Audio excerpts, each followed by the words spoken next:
So without further ado, let me welcome Ethan Reiss as our speaker for today. Thank you, Howard. Yes. Hi, everybody. I'm glad to be able to speak in front of a crowd once again. I'm very fortunate that I've been able to do all the things I've been able to achieve from co-authoring that book with Mark Nonstead, and now I work part-time at the New Jersey State Archives. So when I was asked to present at the Historical Society, I wasn't sure exactly what exactly to talk about. I mean, I could talk about a lot of things, but I wasn't sure what. And then I decided to speak about education, as that is my strongest subject with regards to East Brunswick history. As most of you know, education, plays a very important role in the township. It's one of the reasons some of you moved here in the first place. So I'm basically going to be going over from its beginnings in the mid-19th century to the present day. Hopefully you'll find this quite enlightening. So with that said, let's begin. Let us begin at what the late Murray Chidicka defined as the first era of the East Brunswick Public Schools. There were about, there are actually about 9 schools in the township if you count Milltown, Spotswood, Helmetta, and Washington Heights. But for our sake, we're just going to discuss the ones that were in what is currently present-day East Brunswick territory. So there are about 5 schools: Dunham's Corner, Lawrence Brook, Summerhill, Old Bridge, and Weston's Mill. Old Bridge was at the time East Brunswick was founded, was the only school in the township at that time. It is depicted here in this painting titled Winter in Old Bridge by James Crawford Tom, who was a local artist who lived in the area. That school, by the way, is it's now a private home. It is the only remaining of the original 1- and 2-room schoolhouses in East Brunswick. So basically, all the schoolhouses in East Brunswick were either 1- or 2-room. They would usually have multiple grades taught in a single room. I know that sounds crazy, but for the time, but that's kind of the way it was in those days. So they had all the schools had no electricity, heating, or plumbing. To heat the classrooms, they would have a big potbelly stove, and in fact, if you were the first student to arrive, you were expected to assist the teacher in lighting that stove. Try doing that now. And outhouses were in the back, because they didn't have bathrooms in those buildings in those days. Women teachers had earned a $25 salary, while their male counterparts earned about $30. And in those days, because education wasn't mandatory back then, some students would only attend for half the year to help their families out on the farm, since East Brunswick was largely agricultural then. This would all change around 1903 when the state legislature enacted a law that all kids had to go to school. And there you can see these are the original schoolhouses in East Brunswick. That was the original Old Bridge schoolhouse. The red building that is still standing today as a private home, and the one on the top center is the Dunham's Corner School, which stood near the intersection of Riders Lane. This would become the town hall, then the public works garage, and then part of the original Playhouse 22 stage before they moved to their current location and would be demolished shortly after. And then this school right here with all the kids standing out front is the Lawrence Brook School. This was located on Riva Avenue near where Weber School would be built. This was taken around 1913, and to my knowledge, this is the only known existing photograph of the school from when it was still a school. And this school right here, that is the Summerhill School. This stood where the Brunswick Square Mall is now. That dates, actually, Summerhill and Lawrence Brook both date back to around 1865. This building would be gone shortly after they built Wade School. And then this school right here, that is the original Weston's Mill schoolhouse. This would actually end up being condemned by the board and would eventually be replaced by the two-room Weston's Mill schoolhouse that would be built later on. Now, of course, obviously important to the school system is, of course, the Board of Education. Now, up until 1894, the schools were usually governed by elected trustees, usually people who lived near those schools. Sometimes they would even act as the janitors. So, around 1894, the state legislature enacted a law that would set up school districts for every town, and they needed a 9-member board to run them.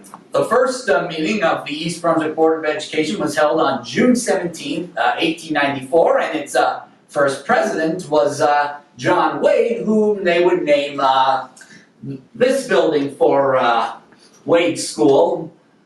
But later on, that would be the first headquarters for the Board of Education.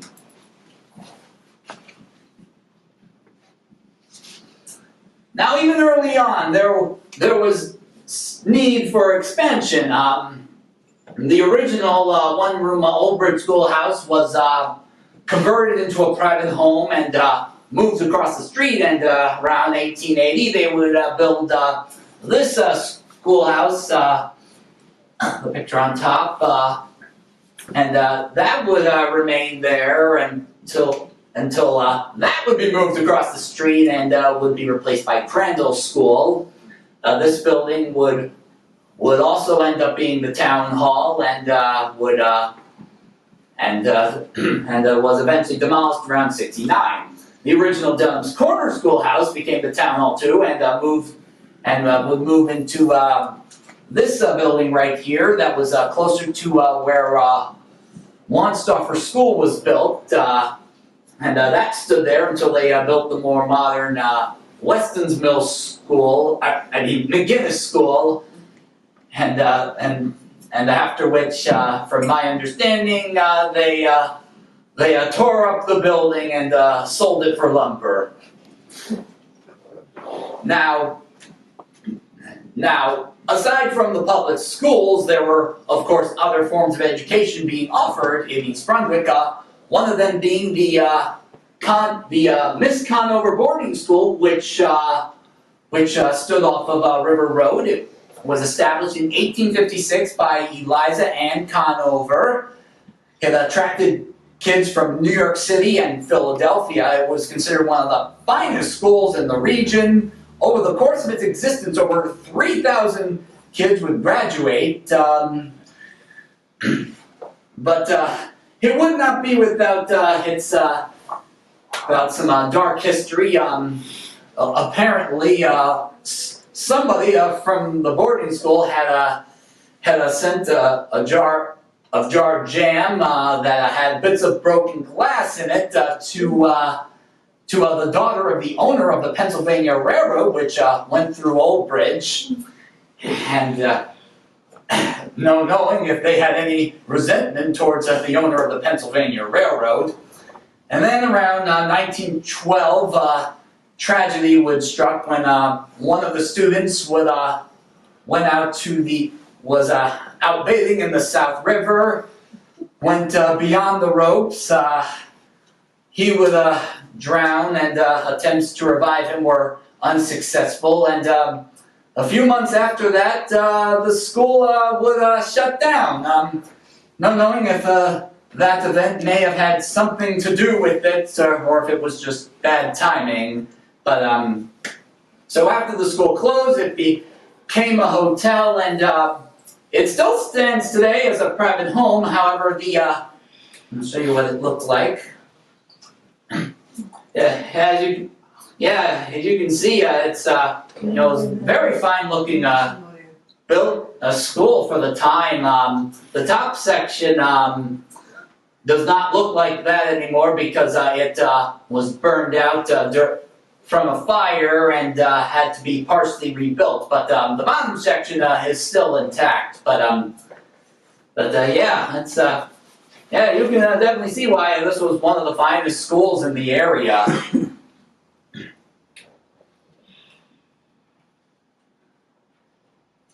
Now, of course, there were now in those days there were only 4 churches in East Brunswick. There was Dunham's Corner Church, which was actually housed at the Dunham's Corner Schoolhouse, but it would double as a church on the weekends. And there was the church there was the Weston's Mill Church. This church right here. There was the Old Bridge Baptist Church. That church over on the far right, and then of course there was the Simpson Methodist Church right there, and all of them had Sunday schools that all the kids in the area would attend on the weekends. So out of all these, just the Simpson Methodist Church and the Baptist Church are the only ones still standing. The Methodist Church now being the East Brunswick Museum, and the Baptist Church, which is still today a Baptist Church.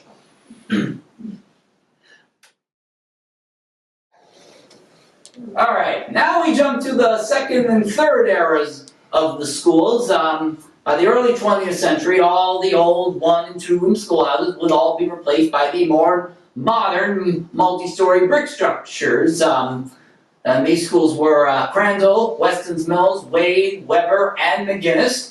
All these schools were designed by county architect Alexander Merchant, who designed many of the early buildings in Middlesex County around this time. By this point, they started adding heating, electricity, and plumbing, so now kids didn't have to go outside to use the bathrooms.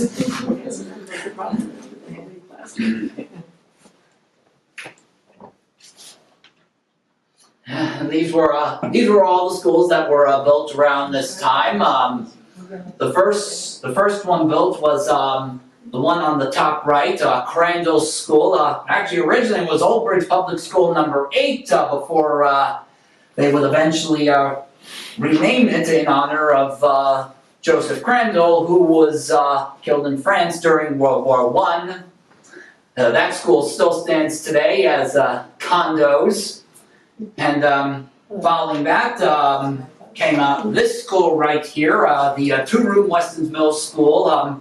This was built after the original school was condemned, but also you see, some of the kids living over on Old Bridge Turnpike would attend South River, but once they became their own community, they would they didn't want to have East Brunswick students attending for free, and so they built this school. And following that came Wade School right over here. Pieces of the school are actually now scattered about the East Brunswick Museum. If you ever walk around the outside. And I should also note that this pine tree right there is actually still standing. If you go down Milltown Road and you see a really tall pine tree, you'll know that tree is over 100 years old. and then following that came Weber School. That would replace the old Lawrencebrook School. This was named for Emil Weber, who lived in the Riva Avenue section. This building still stands today as now a Christian private Christian school as a part of the church next door. And then finally there was this school, McGinnis School, named for Peter McGinnis, who served on the Board of Education and also lived in the Dunham's Corner area. There was some of you younger residents may recall this building as an eyesore, given that it stood abandoned for quite a while before they eventually demolished it and built Torah Lakes. So. Now you might be wondering, how did what exactly did the teachers learn from during this time? Well, at least during the 1916-1917 school year, these two books right here were what teachers learned from. I actually looked into these books, primarily interested in the history section and how to teach that, and it's interesting to note how both of them basically, say that history was basically up until the Civil War, as I guess after that it was too contemporary to be taught. So, yeah. So yeah, it's interesting to see what the teachers were learning from and how to teach students back then. So, prior to 1929, schools were looked after by the county superintendent, but as the student population grew, they eventually decided to create their own superintendent of schools positions, and the man who held that position was this gentleman, Murray Chittick. Now the Chitticks have been a part of the community for a very long time, at least going back to the mid-19th century. His mother went through the school system, and his grandmother was actually a teacher at the old Bridge schoolhouse. So he did a lot.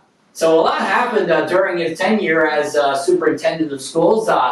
Busing with us start around sometime in the 30s. And during World War II, he helped conduct air raid drills, encourage rationing, and had students fingerprinted in case of an attack by a foreign enemy, which thankfully that did not happen. So he held this position up until his retirement in 1957. Now, just as important as the schools were the Parent-Teacher Association, also known as the PTA. They became a major part of the school system by the 1920s. They helped finance and donate new supplies, books, desks, and other such items that the schools needed. They also started the hot lunch program at Weber School in the 1930s, and they also they held a lot of events like holidays and card parties, and also did and even some movie showings. And they also did some variety shows. Some that this was that was taken over at Weber. This was over at Weber's school in the 1930s. They did these up until about the mid 1940s. They did stop. I guess in a way they did stop a lot sooner than some of the other schools in the area did. But But but otherwise, they've done some tremendous things for the school system, and they're still doing great things for the school system today. And now we move on to the fourth era. By this time, East Brunswick experienced a major population boom as a result of the construction of the New Jersey Turnpike and the rise of the suburbs.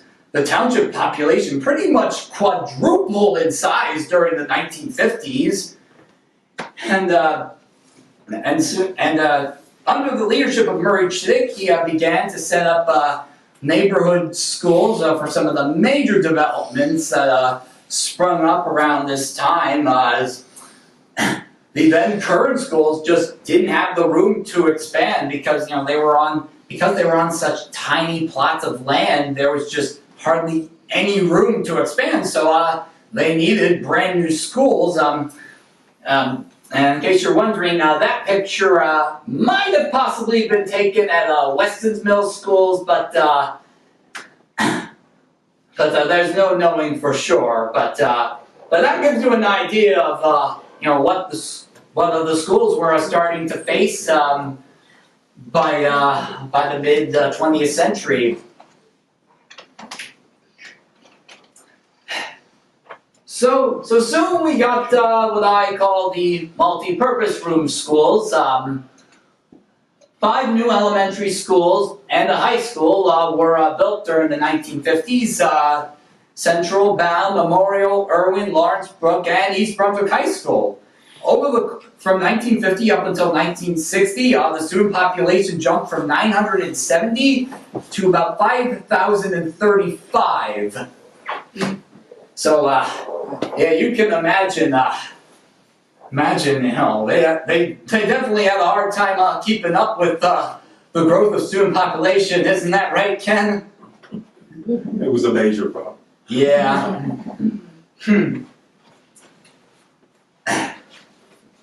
So these were all the elementary schools they built around this time.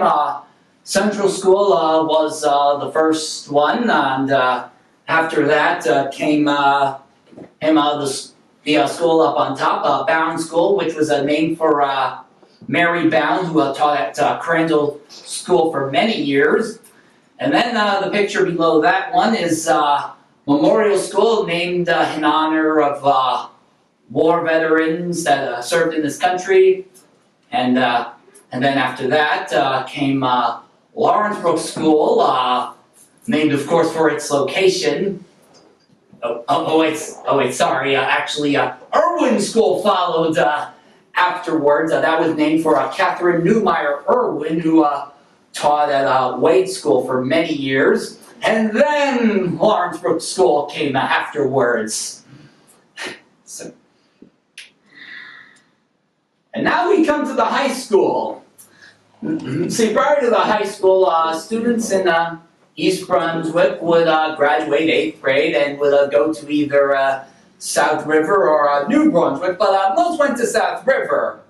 The Board of Education wanted to have a say in what was being taught in South River, since many of East Brunswick's high school age students were attending there.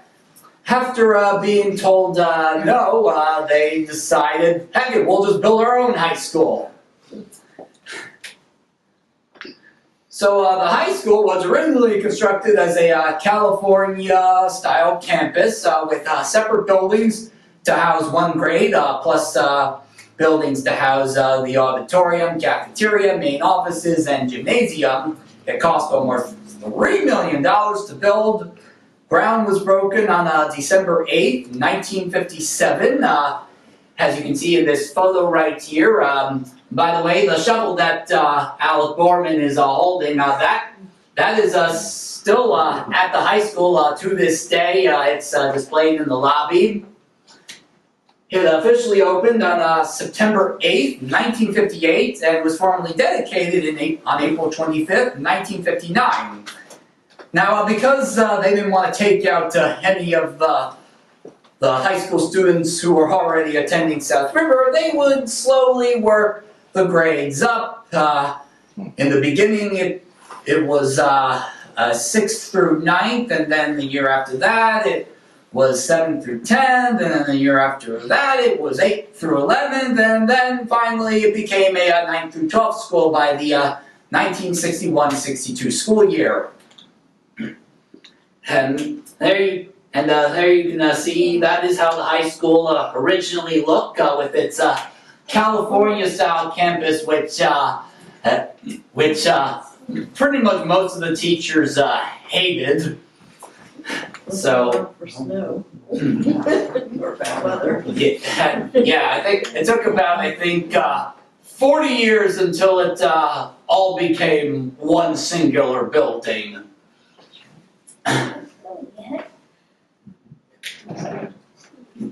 Now, during the evening, the high school would double as an adult school. This program started in 1959. It had over 600 adults participating. They had about 24 courses in art, literature, science, and history. And I'm pretty sure it still continues to this day. So there's no shortage of adults who want to continue their education. So.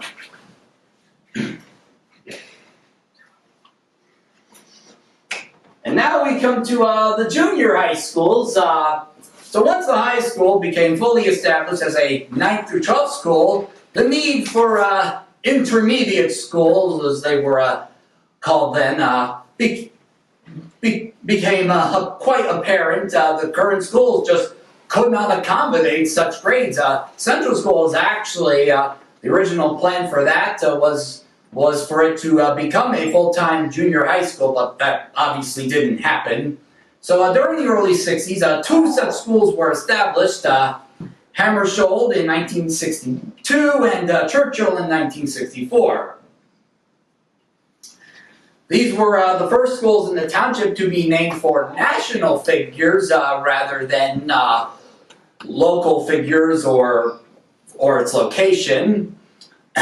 Now, I should note with regards to Churchill School, during the dedication they wanted to have Winston Churchill himself come to the dedication, but obviously given his age at the time and the fact that he was on the other side of the world, there was no way that was going to happen. I believe they sent somebody from the British consul in New York to come to the dedication, but he did send a message to Churchill upon its dedication, and it read, "I send to Churchill School and all who teach in it my warm wishes for a happy, peaceful, and prosperous future."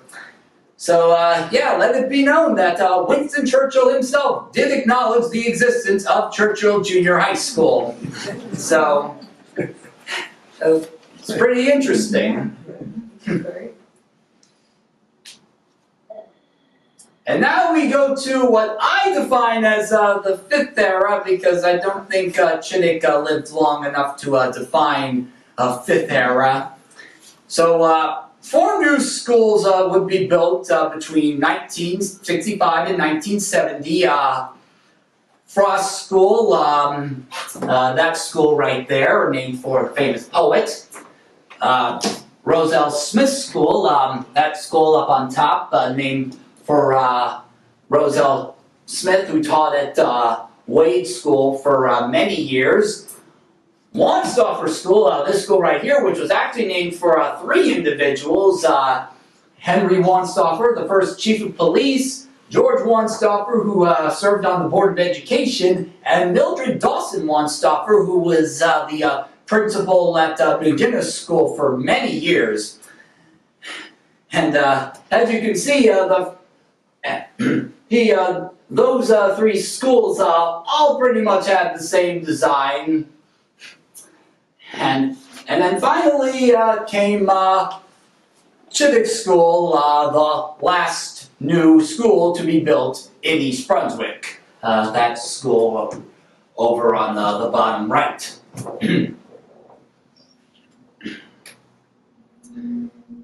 So one of the biggest issues the school was facing during this time was the overcrowding.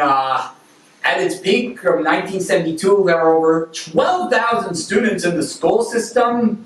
The high school, I think, peaked around the mid-60s with about 2,500 students when it had 9th through 12th. The students basically had to be housed in churches, firehouses, and other such facilities. And of course, this wasn't just a problem here in East Brunswick. It was happening all over since the suburbs were just being built in the state all over, and the schools just had a hard time keeping up. Over at the high school, they would eliminate 9th graders and have them sent to Churchill and Hammersholt, making the high school a 10th through 12th school, which it still remains to this day. But even with that, there were still problems with the crowds, so they would implement open periods, which meant that students would have a time of day where they can just go do whatever they wanted, albeit on school grounds and following the rules. But basically, they didn't have a place for them to go, so they just let them roam around. And as you can imagine, this policy was pretty much abused by students from the start. I think they spent a lot of that time just goofing off in the orchards. So basically by the 67-68 school year, high school would be 10th through 12th, Churchill and Hammersholt would be 7th through 9th, which would make for intense sports matches when they would be competing against each other. And the elementary schools became kindergarten through 6.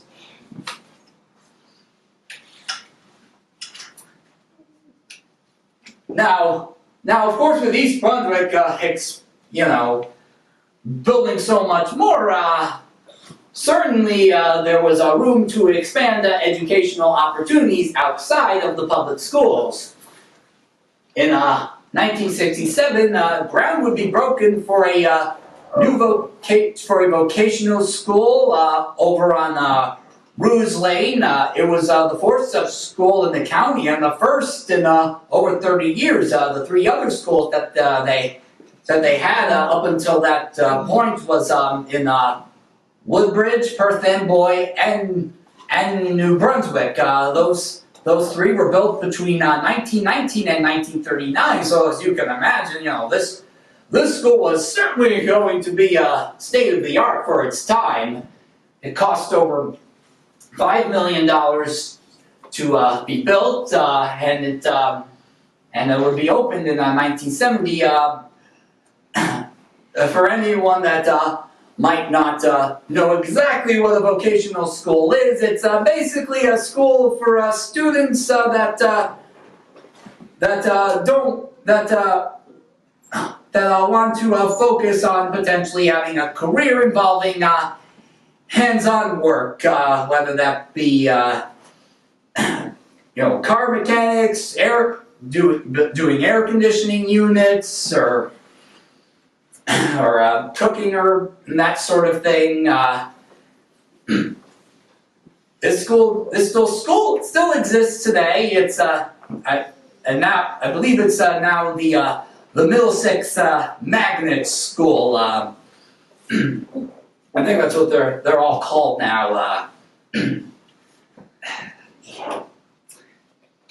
So by the mid to late 70s, student enrollment began to drop. Crandall and McGinnis schools would shut down in 1977 and 1978, respectively. Open periods at the high school would end around 1979. A response to my understanding was met with prison uniforms by the students.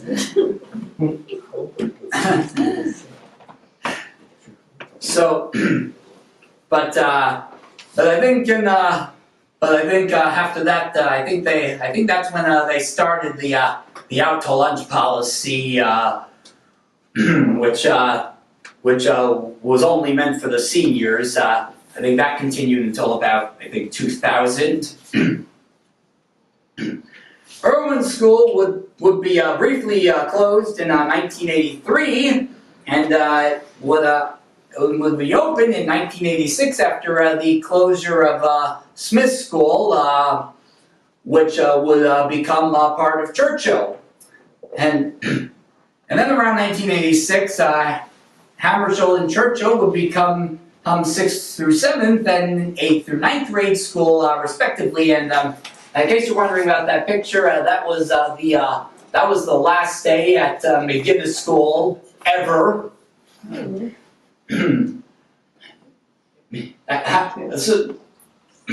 Hence the smiles on the students' faces.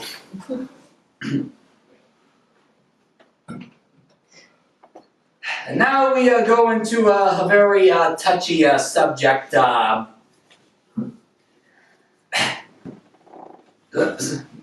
sure a lot of, pretty much almost all of you remember the massacre that happened at Columbine High School. That pretty much did for schools what 9/11 did for airport security, and so following that, East Brunswick was quick to jump to additional security measures to keep the students and staff safe. Under the leadership of the now late Dr. Joanne Magistro, she put in place new policies and measures to keep students and staff safe. All staff and students had to wear ID lanyards around their necks. Lockdown drills became monthly or semi-monthly occurrences in the school system, and all schools had to have security officers by that time. I know some of these policies are not very popular, and I know many of the people working in the school system aren't thrilled that they have to implement these, but ultimately, at the end of the day, it has kept students and staff safe, and hopefully that will continue that way. So, as the times evolved, so did the way students were being educated. During the 2000s, rapid expansions and renovations took place amongst some of the schools. Churchill and Smith School would be interconnected to become one singular building. Central and Lawrenceburg schools would be remodeled and expanded. And as of a few years ago, Central has surpassed Crandall School as being the longest operating school in East Brunswick, already now in its 74th year, I believe. Memorial School would be completely rebuilt following a devastating fire, which I was actually there the day it happened. I don't think they've found out what started that. And in 2008, almost all of Hammarskjold would be demolished and rebuilt. I say almost because they did leave one section of the building that was built in the late 90s intact. So at least one part of Hammarskjold from when I was there is still there. And the top picture, that is Churchill School, and the picture on the bottom is what is now Central School. Far contrast to what some of you might remember Central School as.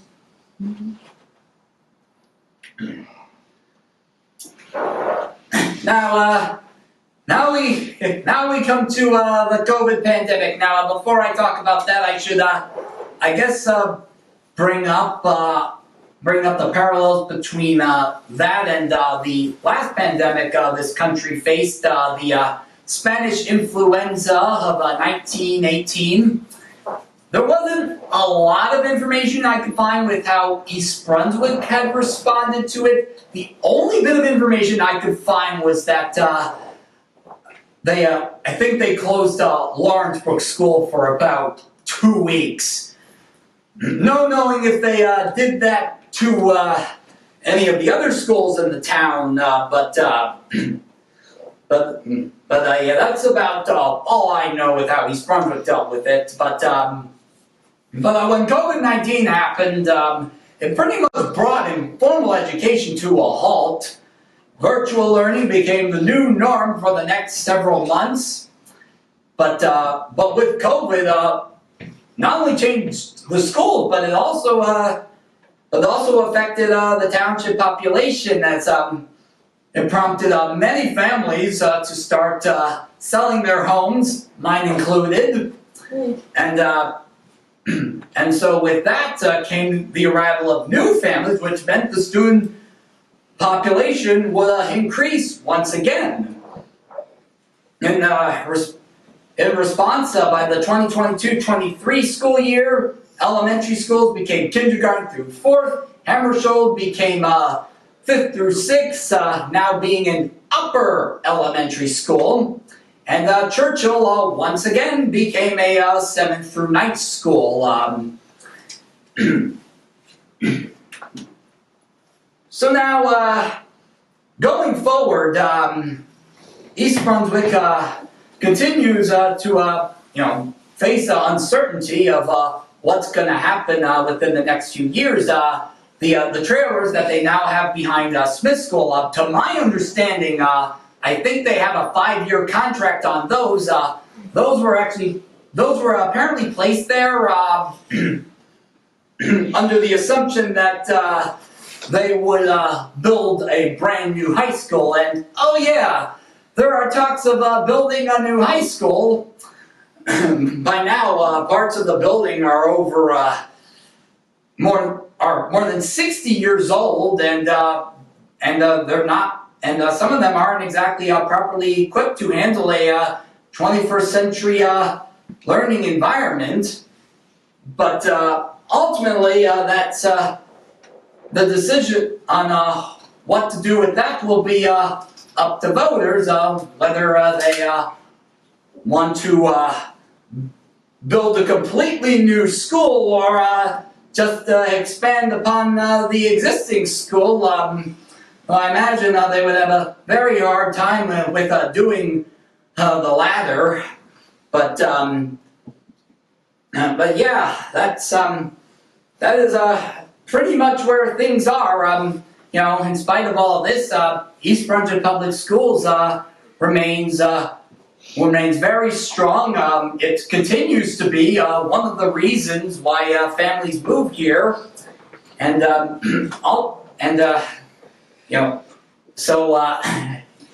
education is, of course, as I mentioned, is a big part of East Brunswick, regardless of where it's being offered, and hopefully the schools will continue to evolve and do greater things. And